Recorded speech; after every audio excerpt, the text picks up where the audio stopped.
This is yet another exclusive first reaction from UK MP on the BBC survey. This is UK MP Bob Blackman. Remember, BBC is an international broadcasting system based in the United Kingdom, operates across 150 countries. This is the first reaction coming in from a UK MP. Listen in. All right, it's a pleasure to have with us in our studio. We have a Member of Parliament in the UK from Harrow East, Bob Blackman. Thank you very much, sir, for speaking to us. Are you enjoying your India visit? So far, so good.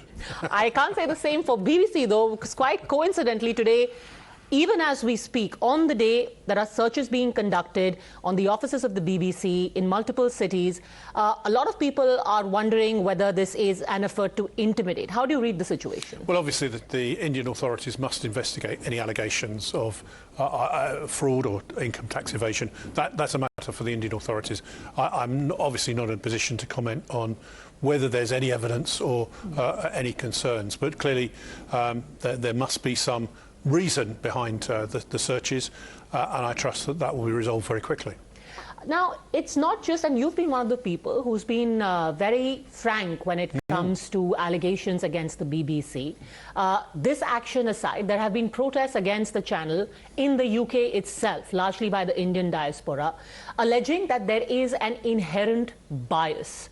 What do you make of such protests? Well, we've recently had this so-called documentary shown on the BBC, which was completely, a complete hatchet job on Prime Minister Narendra Modi and on the Indian government in general.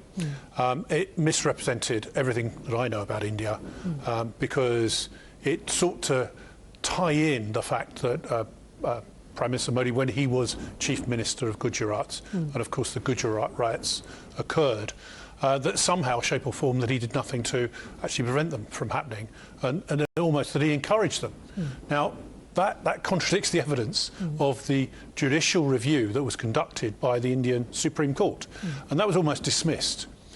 Equally, so the whole programme was completely biased, poorly researched, and in my view, shoddy journalism.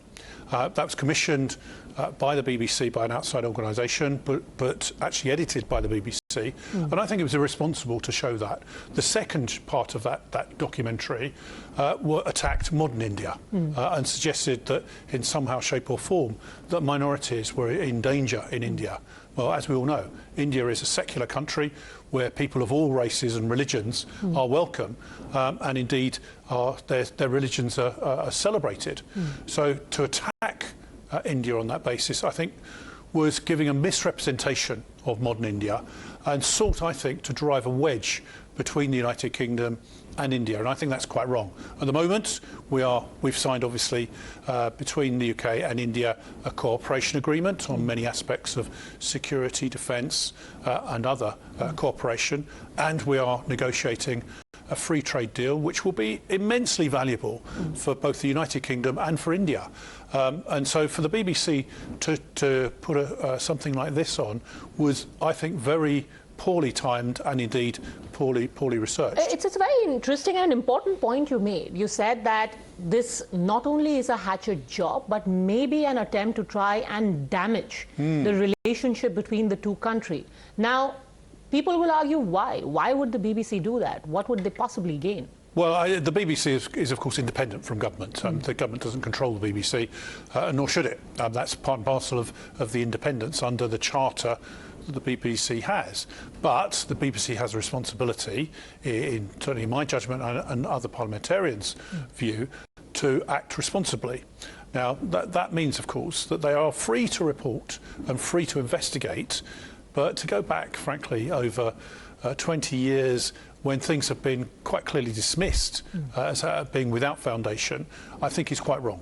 And it sought to present a view. Now, why they did this, you'd have to ask them. But frankly, I detect a sort of anti-India bias in many aspects of what the BBC show.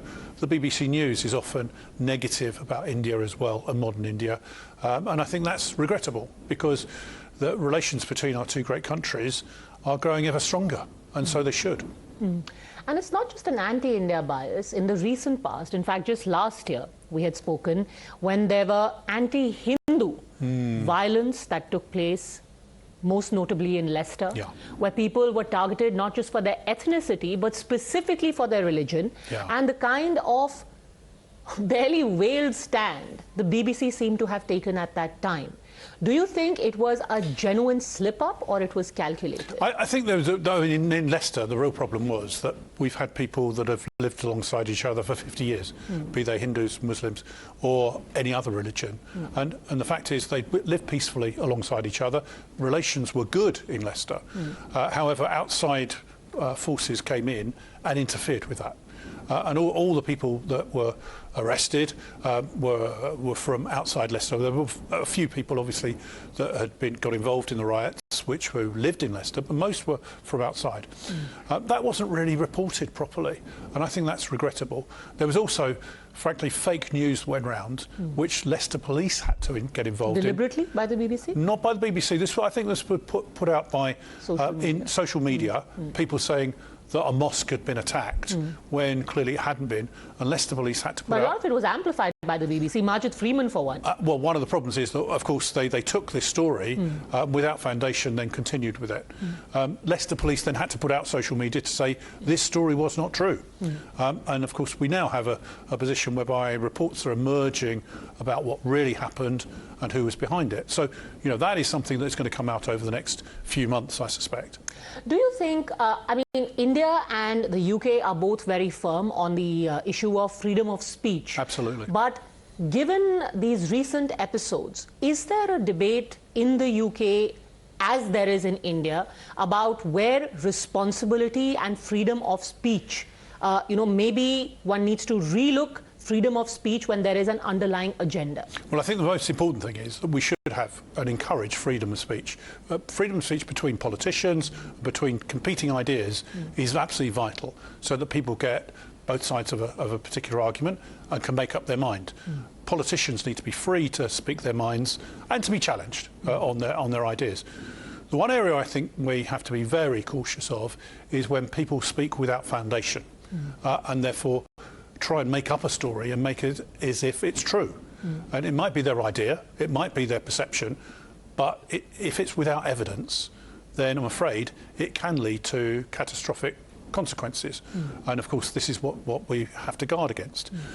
But at the same time, we've got, now we have the internet, we have social media, the opportunities for people to spread quite vile propaganda.